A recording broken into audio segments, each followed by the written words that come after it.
Very good evening to all of you. कैसे आप सभी लोग? दिस इज अंकित मिश्रा और हम लोग यहाँ पे पढ़ने जा रहे हैं आज एसी एनालिसिस का पार्ट। थोड़ा सा वेट करेंगे, बाकी लोग ज्वाइन कर लें। वेरी गुड इवनिंग रोशनी, साहिल, कपिल, विद्युत प्रभा,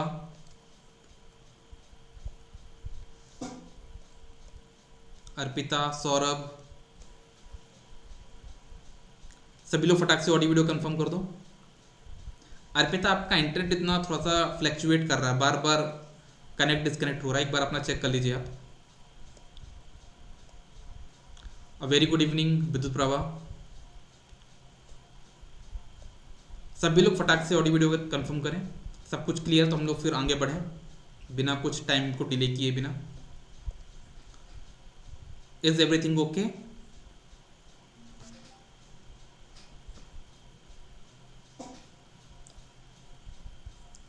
सब कुछ ओके है, क्लियर है, सब कुछ फटाक से कंफर्म कर दो। All clear. चलो ज़्यादा हम लोग टाइम वेस्ट नहीं करेंगे, हम लोग आते डायरेक्टली कहाँ पे, अपने सब्जेक्ट पे, जो कि हमारा क्या है यहाँ पे एसी एनालिसिस का जो पार्ट है वो हम लोग यहाँ पे डिस्कस करने वाले हैं। ठीक है, तो जैसा आप देख सकते हो बहुत इंटरेस्टिंग टॉपिक है और बहुत इंपॉर्टेंट टॉपिक भी है एसी एनालिसिस। पहली बात समझना, जैसे हम बात करें डीसी की, तो डीसी में क्या होता था? डीसी में आपका जो करंट और वोल्टेज थे ना, वो दोनों कांस्टेंट होते थे। हाँ या ना? बिल्कुल। डीसी का मतलब ही क्या होता है? ऐसा कांस्टेंट वैल्यू, करंट और वोल्टेज आपके यहाँ पे कांस्टेंट होते थे। मतलब अगर कांस्टेंट है तो अगर बात करूँ इंडक्टर के केस में, किसके बारे में बात करूँ? अगर मैं इंडक्टर केस में, तो इंडक्टर केस में क्या होता था? इंडक्टर केस में जो वोल्टेज होता है V क्या होता है? LdI/dt। अगर मैं यहाँ पे I को कांस्टेंट मानूं तो कांस्टेंट का जो डिफरेंस इतना कितना होगा? जीरो होगा। और L का जीरो में मल्टीप्लाई कितना हो जाएगा? जीरो हो जाएगा। मतलब इंडक्टर में जो वोल्टेज ड्रॉप होता था वो कितना होता था? डीसी केस में जीरो होता था, जिसकी वजह से वो किसकी तरह काम करता था? वो शॉर्ट सर्किट की तरह काम करता था, क्योंकि वोल्टेज जीरो का मतलब क्या होता है? Short circuit. तो वो शॉर्ट सर्किट की तरह यहाँ पे काम करता था। सिमिलरली हम बात करें यहाँ पे कैपेसिटर की, तो कैपेसिटर के बारे में बात करें तो कैपेसिटर में करंट कितनी होती है? I = CdU/dt होती ना। अब अगर हम यहाँ बात करें वोल्टेज को, अगर हम क्या लें? कांस्टेंट, क्योंकि एसी की बात है तो वोल्टेज कांस्टेंट है। तो अगर मैं वोल्टेज को कांस्टेंट लूँ तो करंट की वैल्यू कितनी हो जाएगी? जीरो हो जाएगी, क्योंकि कांस्टेंट का डिफरेंस कितना होगा? जीरो होगा। तो करंट यहाँ पे जीरो हो जाएगी, जिसकी वजह से कैपेसिटर के अक्रॉस जो करंट होती थी कितनी होती? जीरो होती थी, जिसकी वजह से वो ओपन सर्किट होता था। तो कहने का मतलब ये है कि एसी, जो हम लोग डीसी एनालिसिस में थे, इंडक्टर को हम लोग शॉर्ट करते थे, कैपेसिटर को हम लोग वहां पे ओपन करते थे। उसके पीछे का रीजन मैंने यहाँ पे बता दिया। लेकिन बात आपको समझनी है कि एसी में हम ऐसा कुछ नहीं करने जा रहे हैं, क्योंकि एसी में ऐसा नहीं होगा कि आपका वोल्टेज यहाँ पे कांस्टेंट हो और करंट कांस्टेंट हो। ऐसा यहाँ पे नहीं होने वाला। वोल्टेज और करंट आपके यहाँ पे कांस्टेंट नहीं होते हैं, ठीक है ना। तो आपके पास यहाँ पे कुछ नई चीज देखने को मिलेंगी, इनका बिहेवियर कुछ और देखने को मिलेगा। ये आपके शॉर्ट सर्किट और ओपन सर्किट तो नहीं होने वाले हैं। We will not replace inductor and capacitor as a short circuit and open circuit in AC analysis.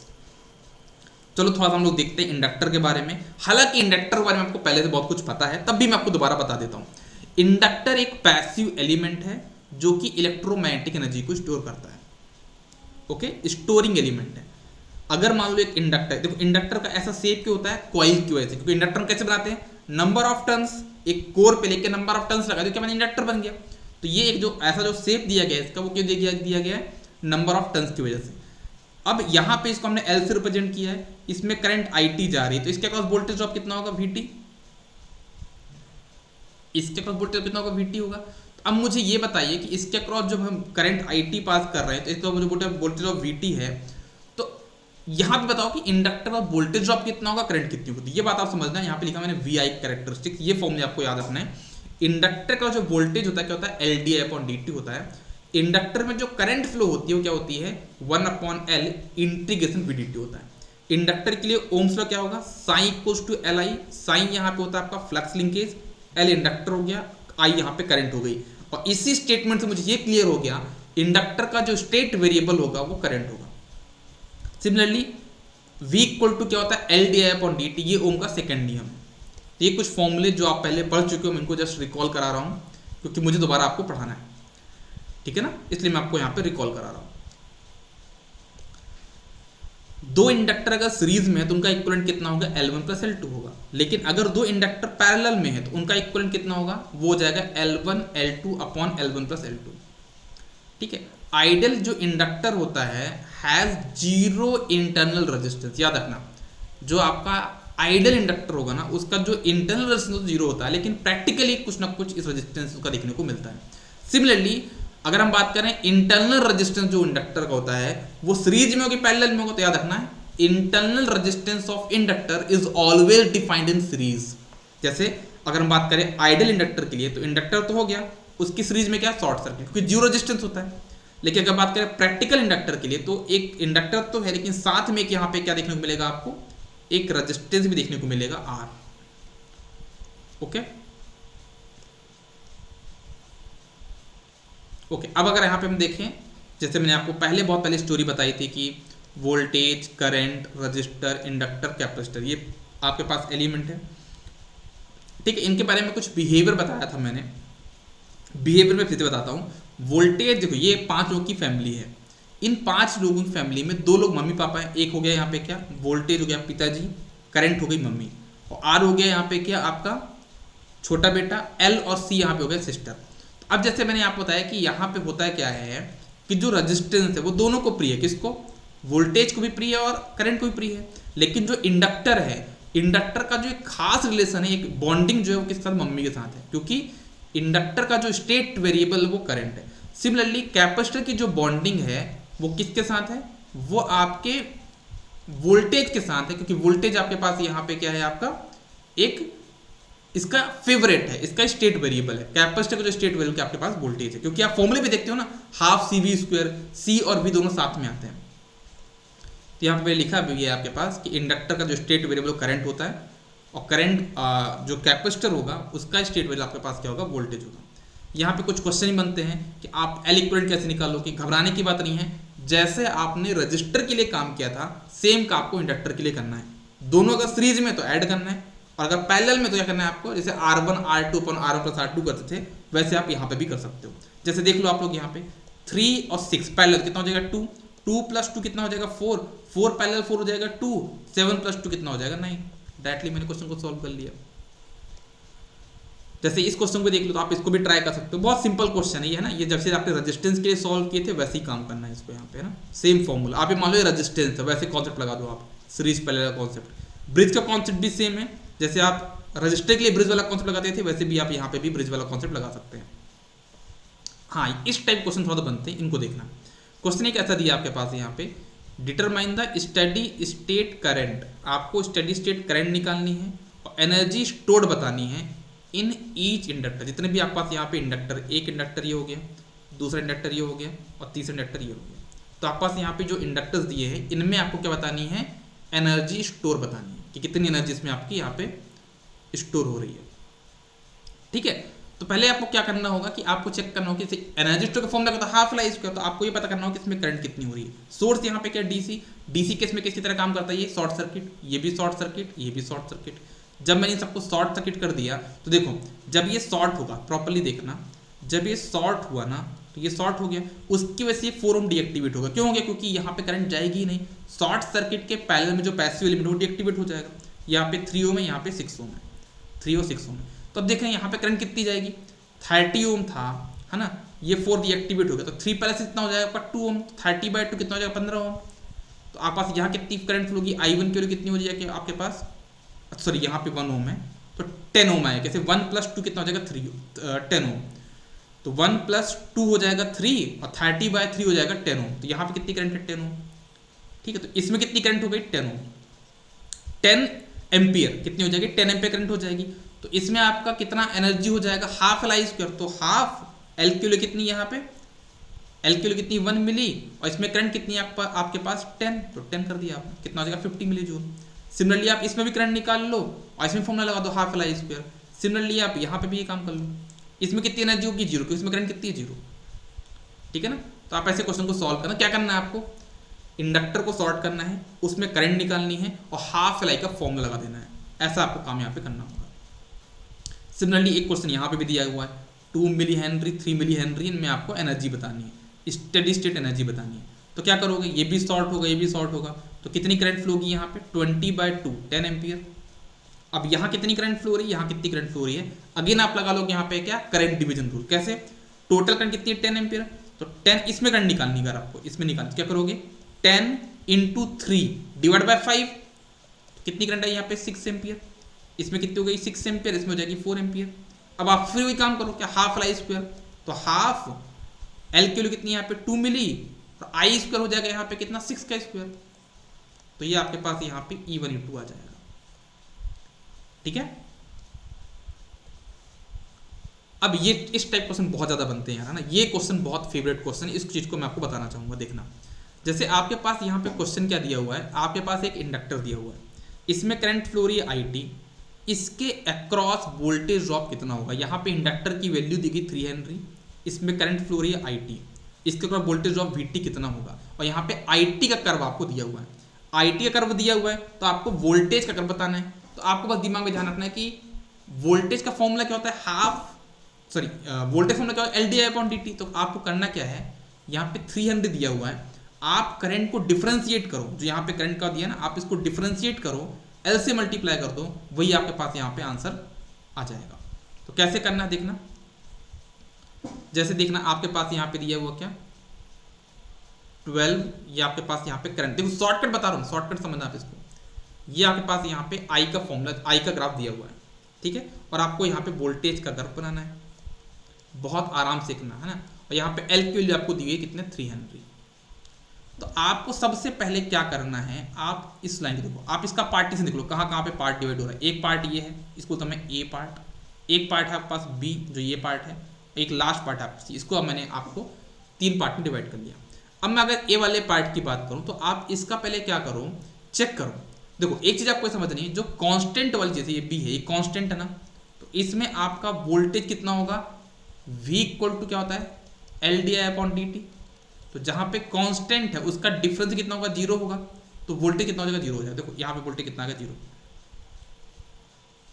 तो सबसे पहले तो आपको ये समझना है कि जहां जहां पे कांस्टेंट वैल्यू है वो आपका क्या आएगा, वोल्टेज 0 हो जाएगा। ठीक है, अब ये समझना है, जैसे ये देखो, ये कर्व आपका इंक्रीजिंग फंक्शन डिक्रीजिंग फंक्शन, ये इंक्रीजिंग मतलब ये ऊपर तरफ जा रहा है, तो ये इंक्रीजिंग फंक्शन है। इंक्रीजिंग फंक्शन के केस में आपका वोल्टेज कितना आएगा, यहाँ पे पॉजिटिव आएगा। जब डिक्रीजिंग फंक्शन की बात है, जब वैल्यू डिक्रीज होती है, उस केस में आपका वोल्टेज निगेटिव आएगा। इतना कॉन्सेप्ट तो क्लियर हो गया होगा। अब बात करते हैं इनकी एग्जैक्ट वैल्यू की। तो देखना, जैसे मैंने आपको बोला कि ये पार्ट ए था, तो पार्ट ए में आपको देखना कि अगर आप इसको थोड़ा सा डॉट डॉट बना के देखोगे यहाँ पे, तो ये बताओ इसका परपेंडिकुलर कितना है और बेस कितना है। तो इसका जो परपेंडिकुलर कितना है 12 है, और बेस इसका कितना है 2 है।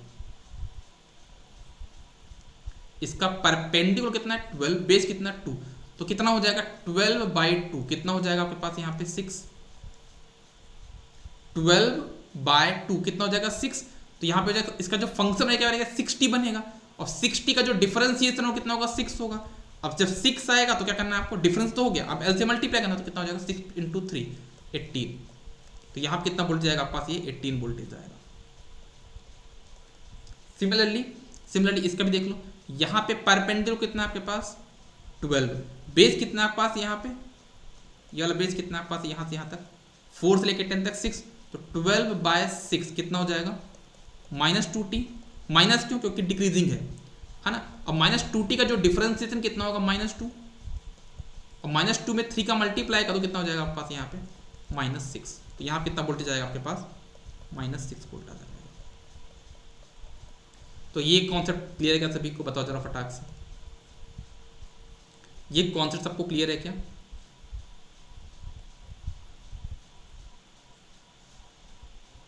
बताइए जरा, ये कॉन्सेप्ट सबको क्लियर है जो मैंने बताया यहाँ पे?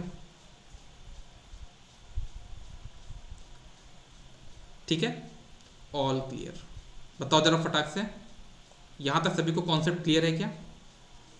इसमें कैसे आपको वोल्टेज निकालना है, समझ में आया सभी को कि नहीं आया? क्लियर है। थोड़ा सा आप लोग पेशेंस बना के चलना, थोड़ा सा साथ में चलना, पीछे मत चलना, है ना। नोट्स बनाने की जरूरत नहीं है, आपको बस क्वेश्चन को देखना है और यहाँ पे मेरे साथ सॉल्व करना है। जैसे ये क्वेश्चन देखो, बहुत डिफिकल्ट क्वेश्चन लग रहा है ना, घबराना नहीं है, डीप ब्रेथ लेना है, और मैंने जो टेक्निक बताई वो आपको सॉल्व करना है। चलो मैं टेक्निक लगाता हूँ आपके सामने। सबसे पहले मैंने बोला जहां जहां पे कांस्टेंट चीजें हैं वो आपका वोल्टेज 0। देखो यहाँ पे करंट कांस्टेंट है कि नहीं है, यहाँ पे करंट कांस्टेंट है, ये देखो, तो यहाँ पे वोल्टेज नीचे देखो 0 आ गया, देखो यहाँ पे वोल्टेज 0 आ गया। जहां जहां पे करंट कांस्टेंट होगा वोल्टेज 0 होगा। देखो यहाँ पे करंट कांस्टेंट है, तो यहाँ पे वोल्टेज कितना हो जाएगा, 0 हो जाएगा। ये देखो, और देखो कहाँ पे कांस्टेंट है, ये कांस्टेंट है, तो इसके नीचे देख लो वोल्टेज यहाँ पे 0 हो जाएगा। सिमिलरली यहाँ पे देख लो, ये भी कांस्टेंट है, तो यहाँ पे वोल्टेज आपका 0 हो जाएगा। कितना आसान देखो क्वेश्चन को सॉल्व करना, देख पा रहे हो आप लोग। चलो मैंने कांस्टेंट वाला टर्म तो पूरा कर लिया। अब देखना, जहां पे कर्व इंक्रीजिंग होगा, फिर से रिपीट कर रहा हूं, जहां पे भी कर्व इंक्रीजिंग होगा वहां पे क्या होगा, आपका वोल्टेज पॉजिटिव होगा। जहां पे कर्व डिक्रीजिंग होगा वहां वोल्टेज निगेटिव होगा। देखना, बताता हूं आपको प्रॉपर्ली में। यहां पे देखना, ये देखना, ये आपका इंक्रीजिंग है, तो यहां पे वोल्टेज क्या है, पॉजिटिव आया। हाँ या ना, बिल्कुल हाँ। देखो ये वाला कर्व नीचे जा रहा है ना, तो इस केस में आपका वोल्टेज निगेटिव आया। देखो निगेटिव आया, बहुत अच्छी बात है। यहां पे देखो डिक्रीजिंग है कि नहीं, डिक्रीजिंग है, तो यहां पे भी वोल्टेज निगेटिव आएगा। देखो यहां पे भी क्या है, डिक्रीजिंग है, हाँ सर डिक्रीजिंग है, तो यहाँ भी वोल्टेज निगेटिव आया। यहाँ पे भी डिक्रीजिंग है, हाँ सर डिक्रीजिंग है, तो यहाँ भी वोल्टेज निगेटिव आया। कितना आसान है, ठीक है।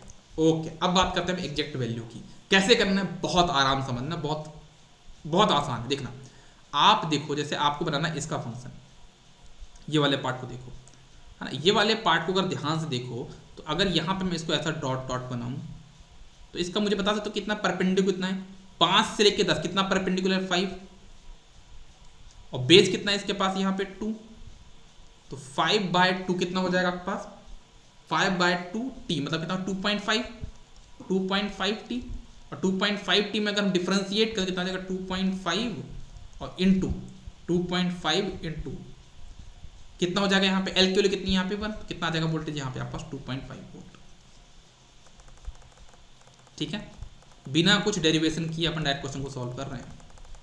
ठीक है, चलो अब नेक्स्ट पार्ट पे आते, देखना अब मैं ये वाले पार्ट पे आ रहा हूँ, कैसे निकालूंगा देखना।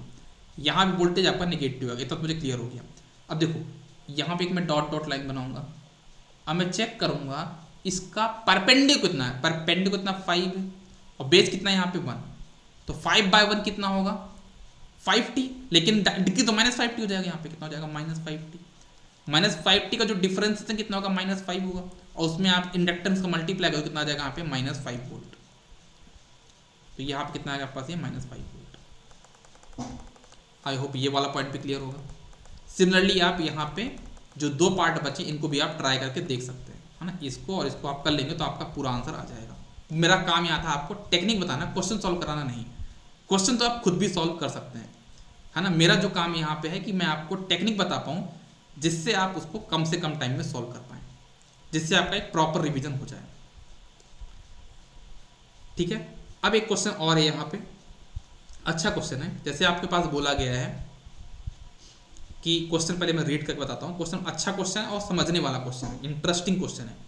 क्वेश्चन बोला है कि आप प्रैक्टिकल कॉइल, जैसे क्वेश्चन बोला ना यहाँ पे प्रैक्टिकल कॉइल, तुरंत आपके दिमाग में क्लिक होना चाहिए सर प्रैक्टिकल कॉइल बोल रहा है मतलब एक रेजिस्टेंस होगा, उसका इंटरनल रेजिस्टेंस होगा इंडक्टर का, जो कि सीरीज में होगा, मतलब इंडक्टर और उसके सीरीज में एक रेजिस्टेंस होगा। तो यहाँ पे देख सकते हो ये एक इंडक्टर और उसके सीरीज में रेजिस्टेंस, और क्वेश्चन उनकी वैल्यू भी दी हुई है कि आपके पास 2 हेनरी का इंडक्टर है और उसका जो इंटरनल रेजिस्टेंस है वो आपके पास 1 ओम है, जो कि आपका कनेक्टेड है टाइम वेरिंग करंट के साथ। ठीक है, as shown in below. What will be the energy absorb by up to the by the coil up to 4 second. आपको एनर्जी एब्जॉर्ब बतानी है। एनर्जी एब्जॉर्ब में दोनों चीज आती हैं। अगर इस जैसे ये करंट आप पास करोगे इसमें, ये करंट अगर आप पास करोगे इसमें, तो आपको ये पता है कि ये वाले करंट में से जब पास करोगे इंडक्टर, तो इंडक्टर एनर्जी स्टोर करेगा और रजिस्टर उसको डिसिपेट करेगा। ये तो क्लियर है भाई, रजिस्टर आपका डिसिपेट करने के रिस्पॉन्सिबल है और इंडक्टर आपका यहाँ पे क्या करेगा, उसको स्टोर करेगा। तो आपसे एनर्जी एब्जॉर्ब पूछा, मतलब दोनों चीज पूछा, दोनों कॉम्बिनेशन, एनर्जी स्टोर भी बताना है और एनर्जी डिसिपेटेड भी निकालना है। तो सबसे पहले हम निकालेंगे यहाँ पे एनर्जी डिसिपेटेड। कौन रिस्पॉन्सिबल है उसके लिए, रेजिस्टेंस रिस्पॉन्सिबल है। तो कैसे करोगे, इक्वल टू क्वेश्चन बोला 4 सेकेंड तक, तो आपके पास यहाँ तक क्या निकालना है, कितना एनर्जी आपका एब्जॉर्ब होगा। तो पहले निकालता हूं मैं, इसकी आवाज आ रही है। ठीक है, सबसे पहले आप यहाँ पे निकालोगे क्या, एनर्जी डिसिपेटेड। ठीक है, तो कैसे कहाँ तक जीरो से 4 सेकंड, तो इक्वल टू होता है क्या, इंटीग्रल ऑफ पावर। तो पी को आपने इंटीग्रेट कर दिया 0 से लेके 4, है ना, और पी इक्वल टू क्या जाएगा I² R। आई की वैल्यू कितनी है यहाँ पे ये 3t हो गया फंक्शन, ठीक है। तो 3t का स्क्वायर 0 से 2 तक और 2 से लेके 4 तक कितना 6, तो 6 का स्क्वायर t। अब इसको आप सॉल्व कर लोगे तो क्या मिल जाएगा आपको यहाँ पे एनर्जी डिसिपेटेड, कितना आ गया आपके पास यहाँ पे 96 जूल। तो कहने का मतलब ये है कि हमने क्या देखा यार, हमने इस क्वेश्चन में देखना, तो कहने का मतलब ये है अगर आप देखो यहाँ पे तो 0 से लेकर 2 तक एनर्जी डिसिपेटेड भी आ रही है और 2 से लेकर 4 तक एनर्जी डिसिपेटेड आ रही है, देखो ना यहाँ भी कुछ एनर्जी डिसिपेटेड है और यहाँ पे भी एनर्जी डिसिपेटेड है। तो कहने का मतलब ये अगर कर्व में आके देखें, यहाँ पे क्या टाइम वेरिंग कर्व है और यहाँ पे कांस्टेंट कर्व है, तो आपका यहाँ पे भी क्या आ रहा है एनर्जी डिसिपेशन हो रहा है और यहाँ पे भी आपका एनर्जी डिसिपेशन हो रहा है, मतलब एनर्जी डिसिपेशन दोनों जगह हो रहा है, यहाँ पे भी हो रहा है और यहाँ पे भी हो रहा है, दोनों जगह आपका एनर्जी डिसिपेशन तो हो रहा है, ठीक है ओके। अब हम बात करते हैं एनर्जी स्टोर की। तो अगेन फॉर्मूला क्या 0 से लेके 4 इंटीग्रल ऑफ पावर, सॉल्व किया अपन ने। जब हमने सॉल्व किया तो मैंने ये देखा कि ये पहले वाले पार्ट में कुछ एनर्जी तो आ रही है एनर्जी स्टोर, लेकिन सेकंड वाला जो पार्ट है उसमें एनर्जी स्टोर नहीं आ रही है। तो इसमें कितना आएगा 36 जूल। तो कहने का मतलब क्या है मेरा ध्यान समझिएगा, जब सॉल्व करोगे आप तो आपने ये देखा कि यहाँ से लेके यहाँ तक आपके पास जो एनर्जी स्टोर्ड आई कितना है 36 जूल सॉल्व करने पे, लेकिन यहाँ पे कुछ आया, कुछ भी नहीं आया क्योंकि कांस्टेंट है और कांस्टेंट इंडक्टर का रिस्पॉन्स होता क्या नहीं होता। तो यहाँ पे आपका एनर्जी स्टोर कुछ आया क्या, कुछ भी नहीं आया। तो अगर हम बात करें तो यहाँ तक देखो एनर्जी डिसिपेशन यहाँ पे भी हुआ है और यहाँ पे भी हुआ, दोनों जगह आपका एनर्जी डिसिपेशन हुआ है, ठीक है। कितना कितना हुआ यहाँ पे आपके पास देख सकते हो वैल्यू कितनी कितनी हुई है, यहाँ पे हुआ 24 जूल, यहाँ पे हुआ 72 जूल, ठीक है ओके। अब देखना यहाँ पे अगर बात करूँ आपका एनर्जी स्टोर्ड यहाँ पे आया है और यहाँ पे नहीं हुआ है, मतलब जहाँ पे टाइम वेरिंग है वहाँ पे एनर्जी स्टोर तो हो रही है, लेकिन जहाँ पे कांस्टेंट आ गया वहाँ आपकी एनर्जी स्टोर नहीं हो रही है, ठीक है ना। तो मतलब अगर मान लो यहाँ पे 0 एनर्जी है, यहाँ पे 10 जूल हो गई, तो यहाँ तक कितनी होगी 10 जूल होगी, क्योंकि यहाँ पे एनर्जी कुछ स्टोर हुई नहीं, जितना यहाँ तक थी उतना यहाँ तक हो, क्योंकि यहाँ तक कोई आपका एनर्जी स्टोर हुई नहीं है। आपका जो एनर्जी स्टोर है कितना 36 जूल, ये कितना है 96 जूल, ठीक है। तो टोटल एनर्जी एब्जॉर्ब कितना हो जाएगा, दोनों को ऐड कर दो आपका आंसर आ जाएगा। लेकिन बात यहाँ पे खत्म नहीं होती, बात यहाँ पे शुरू होती है। शुरू क्या होती है कि अगर मान लो इसी क्वेश्चन बोल दिया जाता कि आपको एनर्जी डिसिपेटेड निकालना है, कहाँ तक निकालना है, from 4 second to infinity, 4 second से इन्फिनिटी तक आपका कितना एनर्जी डिसिपेट हो, तो क्या बोलोगे, देखो चाहे कर्व कांस्टेंट हो चाहे इंक्रीजिंग हो, आपका वहां पे एनर्जी तो आ रहा है कि नहीं आ रहा है, डिसिपेटेड बिल्कुल आ रहा है। तो आपके पास जो अगर इन्फिनिटी तक आप जाते हो उस केस में जो आपका एनर्जी डिसिपेशन होगा वो कितना होगा, इन्फिनिटी होगा। Energy stored up to infinity, अब यहाँ पे समझना प्रॉपरली, ये कर्व देखो, इस कर्व में क्या होता है, मैंने यहाँ पे कितना 36 जूल आया एनर्जी, यहाँ कितना हुआ, कुछ भी नहीं हुआ, कुछ भी नहीं हुआ, कुछ भी नहीं हुआ, कुछ भी नहीं हुआ, कुछ भी नहीं, कुछ भी नहीं हुआ। तो कहने का मतलब ये है यार कि यहाँ तक कुछ एनर्जी स्टोर आई नहीं, तो यहाँ कितना 36 था, तो आप इन्फिनिटी तक भी पहुंच जाओगे तो कितनी एनर्जी होगी, सिर्फ आपका 36 जूल ही होगी। आपका कितनी एनर्जी होगी यहाँ पे, ओनली 36 जूल होगी। एनर्जी एब्जॉर्ब बतानी है अप टू इन्फिनिटी, तो ये वैल्यू तो हो गई इन्फिनिटी डिसिपेशन, और एनर्जी स्टोर कितना 36, तो इन्फिनिटी प्लस 36 कितना हो जाएगा, इन्फिनिटी हो जाएगा। अब क्वेश्चन पूछा है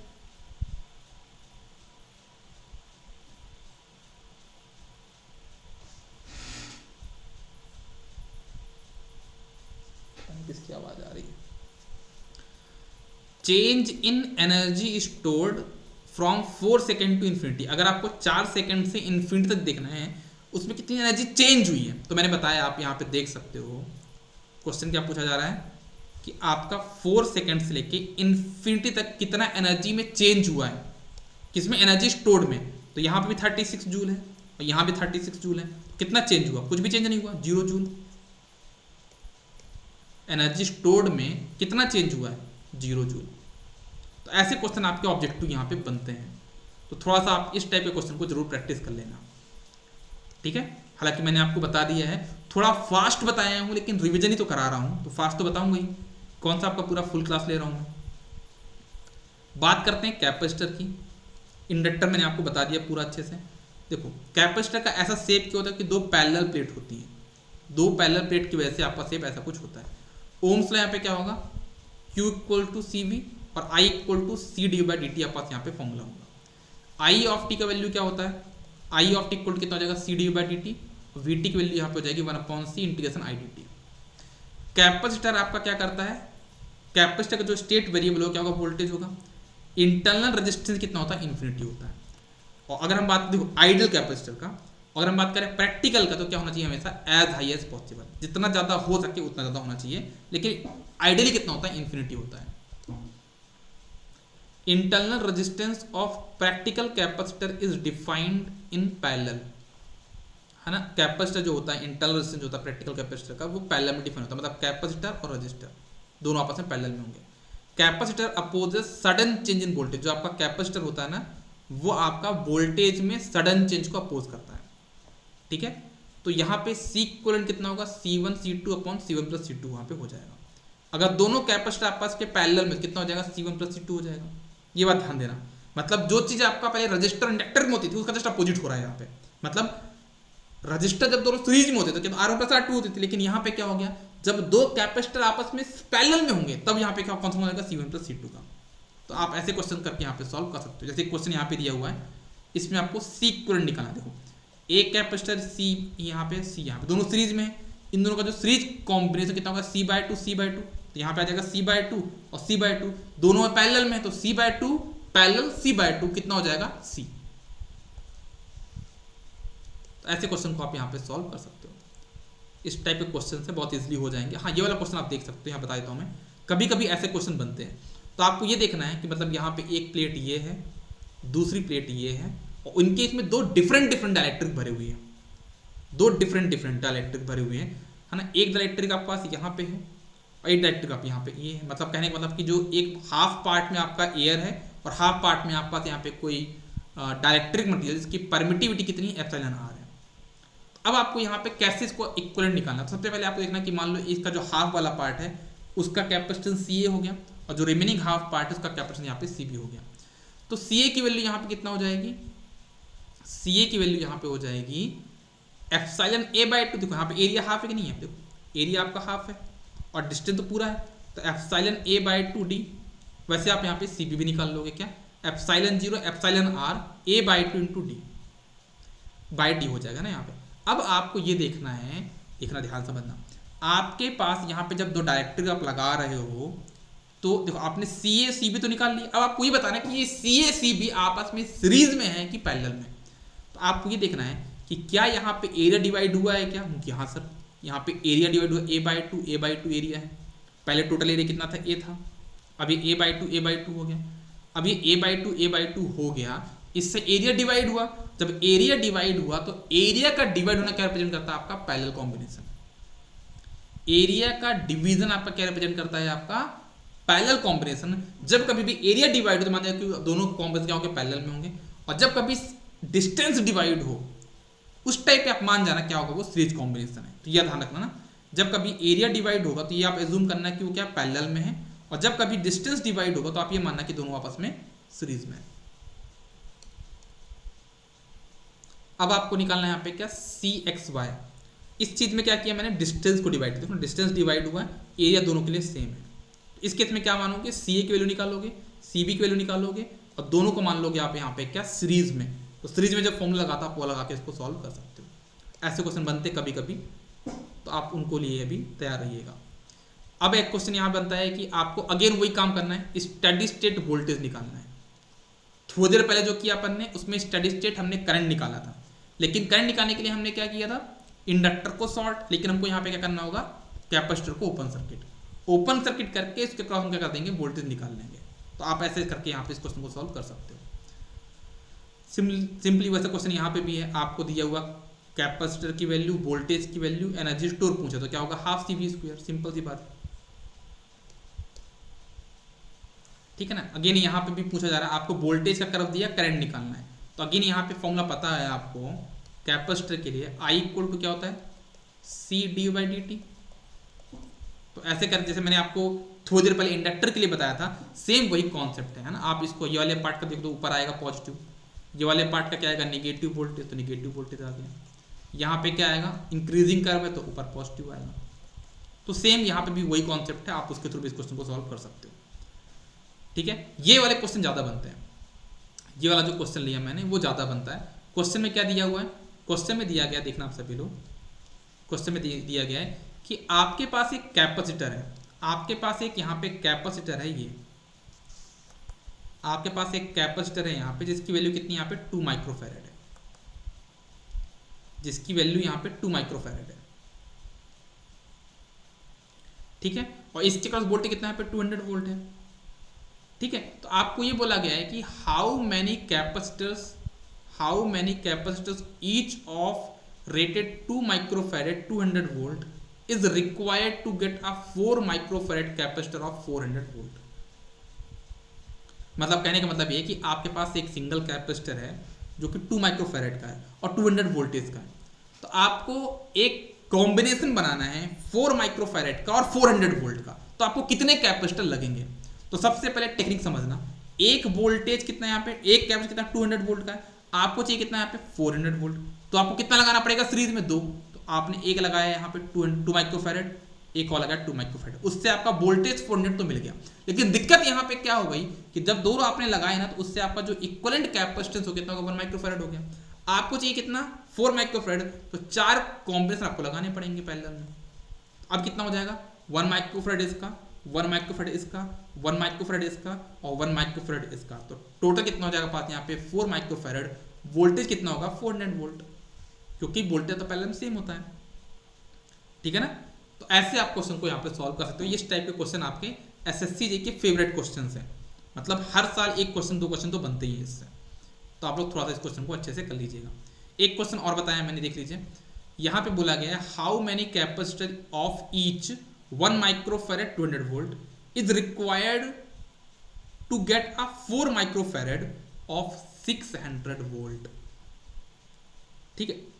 तो पहले आप बनाने यहाँ पे देखो 200 वोल्ट का है, 600 वोल्ट बनाना, तो कितने लगाने पड़ेंगे सीरीज में 3, तो 1 2 3 तो लगा दिया। लेकिन उससे हुआ क्या कि आपका ये 1 माइक्रोफैरेड था, तो इन तीनों का जो इक्विवेलेंट हो कितना हो जाएगा 1/3 माइक्रोफैरेड हो जाएगा। तो अब आपको बनाना कितना 4 माइक्रोफैरेड, तो आपने पहले क्या किया 1/3 था, एक और लगा तो 1/3 हो जाएगा, एक और लगा तो 1/3 हो जाएगा, टोटल कितना आ गया इसका कॉम्बिनेशन 1 माइक्रोफैरेड। आपको चाहिए कितना है यहाँ पे 4 माइक्रो, मतलब जितना आपने यहाँ पे लगाया 9 से कितने मिले आपको 1 माइक्रोफैरेड। तो अगर आपको 4 माइक्रोफैरेड चाहिए तो कितना लगाना पड़ेगा 9 × 4, कितना हो जाएगा पास यहाँ पे 36। आपको यहाँ पे 36 कैपेसिटर लगाने पड़ेंगे ऐसे, तब जाके आपको यहाँ पे 4 माइक्रोफैरेड 600 वोल्ट का कॉम्बिनेशन देखने को मिलेगा, ठीक है। सिंपली आप इस टाइप क्वेश्चन को यहाँ पे सॉल्व कर सकते हो। इसके आगे का जो पार्ट है ना, जो हम बोलते हैं क्या आपका वेक्टर वाला जो पार्ट है ना, वो अपन कल की क्लास में डिस्कस कर लेंगे। कल जो मॉर्निंग में क्लास होगी उसमें हम लोग यहाँ पे ये पार्ट डिस्कस कर लेंगे,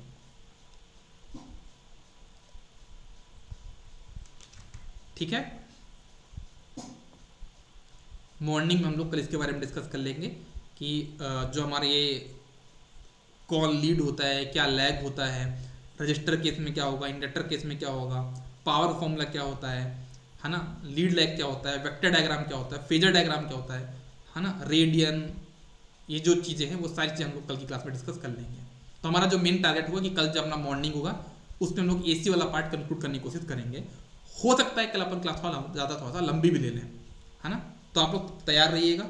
जितना ही पार्ट मैंने कराया है बहुत फास्ट करा रहा हूँ, लेकिन पूरा करा रहा हूँ, ठीक है ना।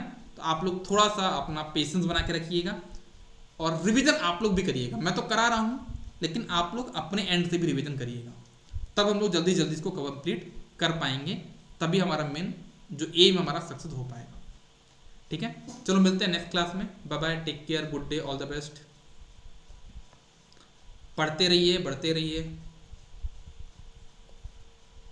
और कुछ भी डाउट आए तो आप मुझसे पूछते रहिए, क्योंकि मेरा एम ही है आपका सिलेक्शन, आपका प्रॉपर सिलेक्शन, ठीक है। इस बार आपको सिलेक्शन लेना ही है, ओके। Good luck.